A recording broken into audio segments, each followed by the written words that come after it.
10 के 12 यशाया की किताब 11 अध्याय 10 से 12। हाँ, ऐसों के जल देश-देश के लोगों के लिए एक झंडा हो। उस समय हाँ ऐसों के जल ईशय की जड़ देश देश के लोगों के लिए एक झंडा हो गया। बोले झंडा।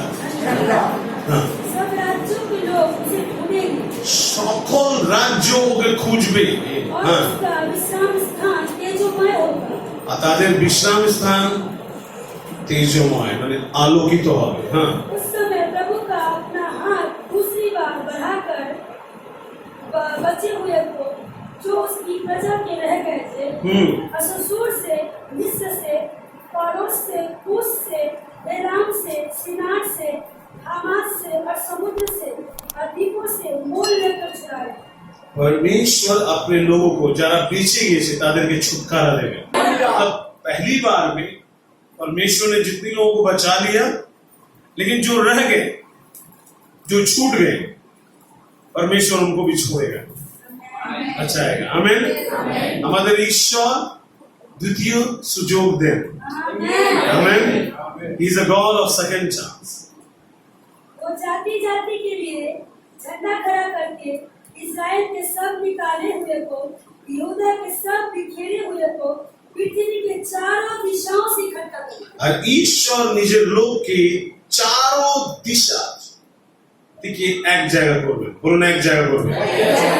आमीन। तो ये वचन में तीनों वचन में 10, 11 और 12 में 3 प्रतिज्ञाएं ऐसी ही दिखाई देती हैं। पहला बात कि परमेश्वर के लोग परमेश्वर के लिए झंडा होंगे। आमीन। ईश्वर का बड़ा देश देश के लोगों के लिए एक झंडा होगा उस समय। तो और परमेश्वर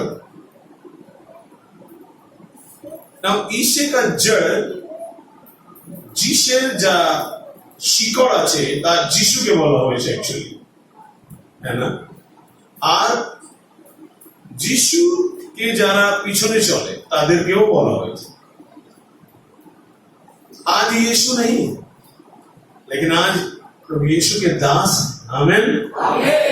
पहला बात, परमेश्वर अपने लोगों को इस्तेमाल करेगा एक झंडा के जैसा। आमीन। आप जानते हैं पताका झंडा कहाँ होता है? ऊपर में। Very good. और परमेश्वर आपको भी ऊपर ले जाए। आमीन। आप यहोवा का पताका लहराएंगे। हालेलुया। परमेश्वर आपको ऊंचाई पर ले जाने के लिए बुलाया है।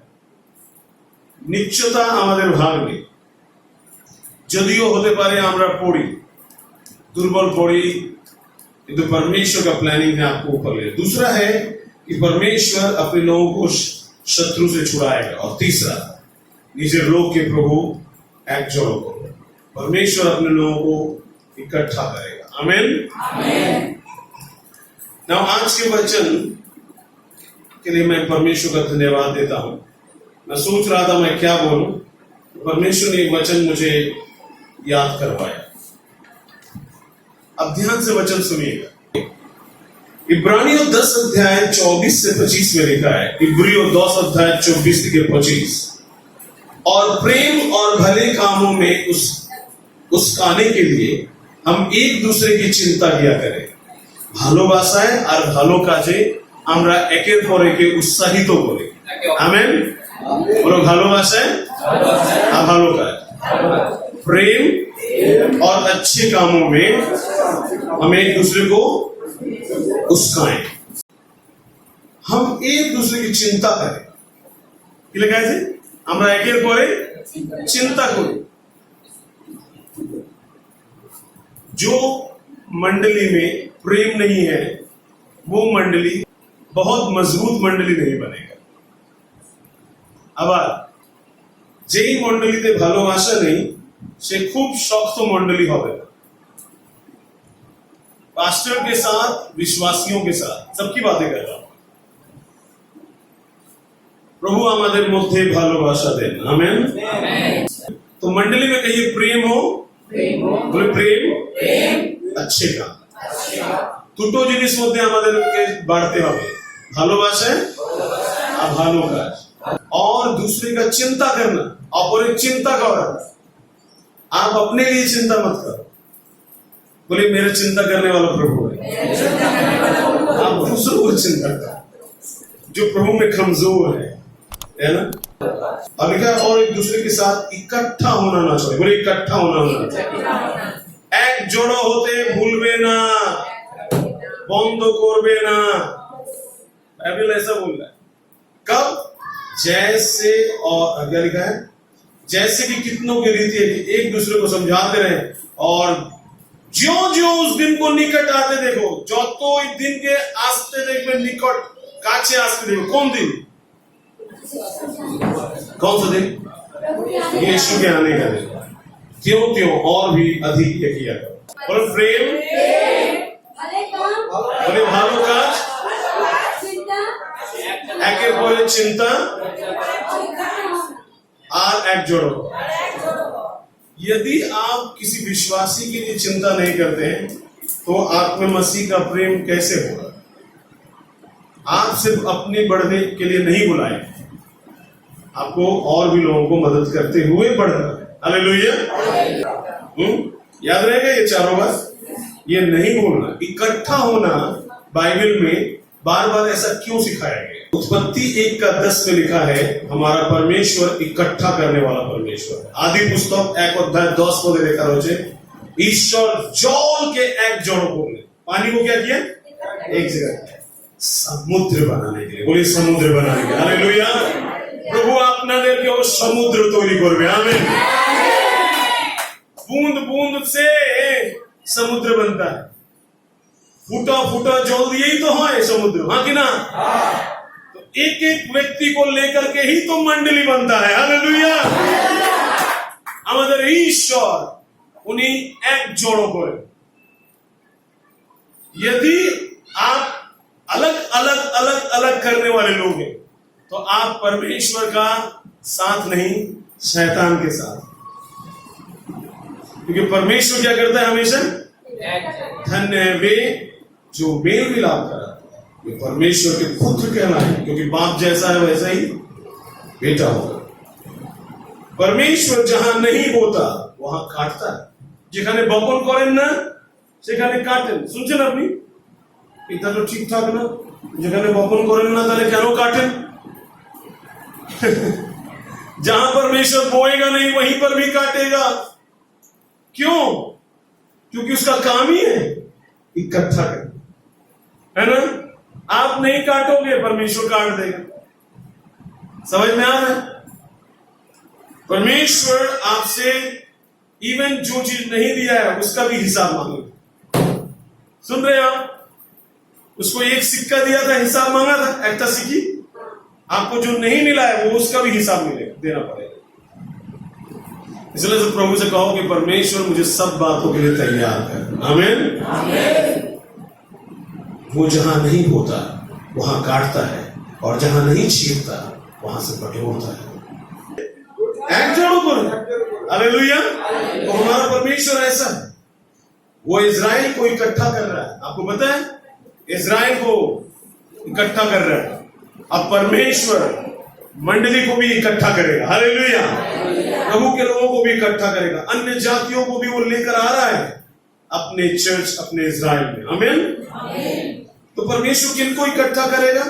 भजन संहिता 50:5 में लिखा है, भक्त को। गीत संहिता 50:5 पद, देखिए कोई पेज पढ़ो, भजन संहिता 50:5 पर। मेरे भक्त को मेरे पास इकट्ठा करो, मेरे भक्त को मेरे पास इकट्ठा। आगे बोलो, भक्त जोरे। भक्त माने, भक्त का मतलब तो परमेश्वर किसको इकट्ठा करेगा? वो भक्तों को इकट्ठा करेगा। याद रहेगा, जब सबको उठाने आएगा तो वो आपको याद करेगा। जब उन्हें कुंते आसन अपना के मोने को, क्योंकि आप भक्त, बोले भक्त है। प्रभु मुझे भक्त बना, कि मेरे जीवन में आपसे बढ़कर और कोई चीज ना हो, यीशु के नाम। पश्चिम माने अमेरिका, इंग्लैंड, এরা প্রভুর কাজ করেছিল আগে দিনে। अब परमेश्वर एशिया को भी इकट्ठा करेगा। आमेन। इंडिया को भी इकट्ठा करेगा, हालेलुया। पश्चिम बंगो के एक जोड़ो करबेन, आमेन। अब आपका टाइम, अब जान रहे हैं परमेश्वर हर एक चीज का टाइम होता है। टाइम था मुगलों का, मुगलों के बाद अंग्रेजों का। प्रभु परमेश्वर के राज्य में अब हर प्रकार का मछली आएगा, आमेन, है ना। परमेश्वर अपने जाल को डालेगा, मत्ती 13:47 में लिखा है, और हर तरह की मछलियों को लाएगा। यीशु मसीह के आने के दिन में सब जाति, सब भाषा के लोग एक हो जाएंगे। उसने कोई भाषा नहीं बनाया, उसने तो भाषा बनाया ताकि हम पृथ्वी में फैले, भेदाभेदी करने के लिए नहीं। ऐसा लोग फूलों फलों और पृथ्वी में पड़े, तो हम तो सब सिनार में ही रह गए थे, वो टावर बनाने के चक्कर में। ये जो ने ईश्वर भाषा दी है, हमारा पूरा पृथ्वी दे राजा भाई, आमीन। बोले पृथ्वी मेरा है, मैं खो दिया था लेकिन फिर से पाऊंगा और हमेशा मेरा ही रहेगा, आमीन। কারণ বাইবেলে লেখা আছে আমি নতুন পৃথিবী তোমার জন্য তৈরি করব। आप पढ़े, नया पृथ्वी बनाएगा परमेश्वर, हालेलुया। वो किसके लिए बनाएगा? डेफिनेटली अपने लोगों के लिए, आमीन। ओके, परमेश्वर जिंदा मुर्दा सबको इकट्ठा करेगा, ठीक। मृतों के वो एक जोड़ा करबेन प्रभु। बाइबल में तो लिखा है मुर्दे पहले उठे, আপনি পড়েছেন, মৃতরা আগে উঠবে, আর আমরা যারা জীবিত আছি আমাদের 2 নম্বর চান্স, सेकंड चांस हमारा है। और ये सब कौन करेगा? ये सब ईश्वर निजर आत्मा द्वारा करेगा, आमीन। उस टाइम में एक ही आत्मा के लोग आ जाएंगे, एक ही मन, एक ही भाव, एक ही बात, एक ही बोली, एक ही भावना, একটাই আসবে, আমেন। জানতে हैं একটা যখন ভাবনা চলে আসবে, জাতিবাদী ওখানে থাকবে না। ঈশ্বর কেন এক জড়ো করতে চাইছেন নিজের লোককে? नंबर 1, क्योंकि वो आपको सेकंड कमिंग के लिए तैयार करना चाहता है, দ্বিতীয় আগমন জন্য তৈরি করতে চাইছে। আপনি কি ভাবছেন যিশু আবার আসবেন? ভাবেন কি শুধু বিশ্বাস করেন? বিশ্বাস করি, आमीन। यीशु आसबे नहीं आ सकता, तो उसके लिए तैयारी जरूरत है। आर्मी में जाएंगे बिना ट्रेनिंग का तो क्या होगा? इसलिए इसका तैयारी क्या है? हर संडे, हर सभा में, संडे ना आरो दिन जब सभा हो अपनी एक जोड़ होते चेष्टा करो। एक पास्टर जी ने कहा था यदि यहां पर एक साथ नहीं रहने पाते हो तो वहां पर रहने पाओगे? আবার যদি তোমরা এখানে একসঙ্গে থাকতে পারো না, ওখানে কি থাকতে পারবে? नंबर 2, स्वर्ग में एक बहुत बड़ा आराधना मीटिंग होगा, उस आराधना के लिए परमेश्वर इकट्ठा होता है। तीसरा, प्रभु नहीं चाहता है कि आप अकेले रहे। चौथा, प्रभु चाहता है आप में आग हो, আপনার মধ্যে আগুন हो। বলুন আমরা আগুন, हालेलुया। नंबर 5, परमेश्वर चाहता है कि शैतान का राज्य को आबादी कम हो और परमेश्वर का राज्य का आबादी ज्यादा हो। परमेश्वर नरक को लूटेगा, आमीन। नरकेर संख्या कम, लेकिन फिर भी नरक की संख्या ज्यादा होगी क्योंकि बचने वाले लोग कम होंगे। स्वर्गे सवाई अच्छे अच्छे लोग नहीं जाएंगे, इसलिए आप अंत तक प्रभु में बने रहिए। नंबर 6, सुसमाचार प्रचार करने के लिए प्रभु आपको इकट्ठा करना है, ठीक है। नंबर 7, आत्माओं को जीतने के लिए। नंबर 8, परमेश्वर का नाम को धन्य कहने के लिए। नंबर 9, परमेश्वर का घर को तैयार करने के लिए, ठीक ठाक करने के लिए। कौन है परमेश्वर का घर? आपको ठीक करना, मुझको ठीक करना। दूसरा इतिहास 24:5 में ऐसा लिखा है, पहले अपने घर को ठीक ठाक करो, तब जाकर के भवन बनाओ, आमीन। नंबर 10, परमेश्वर का एक महान भोज होने वाला है। परमेश्वर चाहता है आपको रहे, इसलिए वो इकट्ठा कर रहा है एक दिन। नेक्स्ट, परमेश्वर की सेवा करने के लिए बहुत सारे यहाँ पर ऐसे लोग हैं, এখানে শুনবেন ধ্যান করে, আপনি পড়াশোনা করেছেন বা না করেছেন, प्रभु आप में से कुछ लोगों को सेवकाई के लिए बुलाएगा, आमीन। लेकिन चूंकि आपका स्पिरिचुअल एंटीना खड़ा नहीं है, समझ में आ रहा है? स्पिरिचुअल एंटीना समझ रहे हैं? आपका सेंसिटिवनेस बहुत ज्यादा नहीं है, कि संसार में हम लोग फंसे, आप परमेश्वर की उस सेवकाई को समझ भी नहीं पाओगे। जीवन भर कुछ ऐसा काम करोगे जो आपको करना नहीं चाहिए।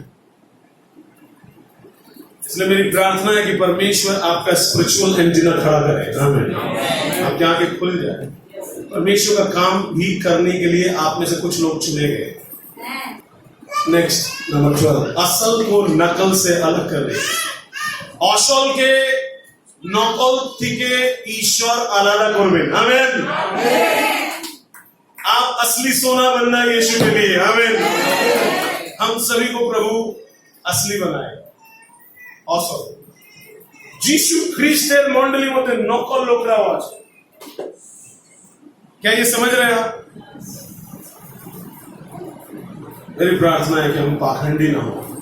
पाखंडी समझते हैं আমরা অপরকে দেখাই না, আর ভিতরে আলাদা হই। क्योंकि हम में से कोई भी व्यक्ति नहीं जा पाएगा यदि हम लोग दूसरों को सिर्फ दिखाने के लिए धार्मिकता काम करते हैं। हे परमेश्वर, हे मुझे अंदर से पवित्र कर, हे प्रभु আমাকে ভিতর থেকে পবিত্র করো, আর বাইরেও পবিত্র রাখো, आमीन। यही लोग नकली लोग हैं। तो परमेश्वर असली को नकली से अलग कर देगा। যিশুতে যারা নকল আছে, দেখাচ্ছে, তাদেরকে আলাদা করবে। और लास्ट पॉइंट है परमेश्वर का वचन सिखाने के लिए আপনাকে প্রভু এক জোড়া করেছে, ठीक है? क्या यहाँ कोई है जो प्रभु के उस भीड़ में शामिल होना चाहता है?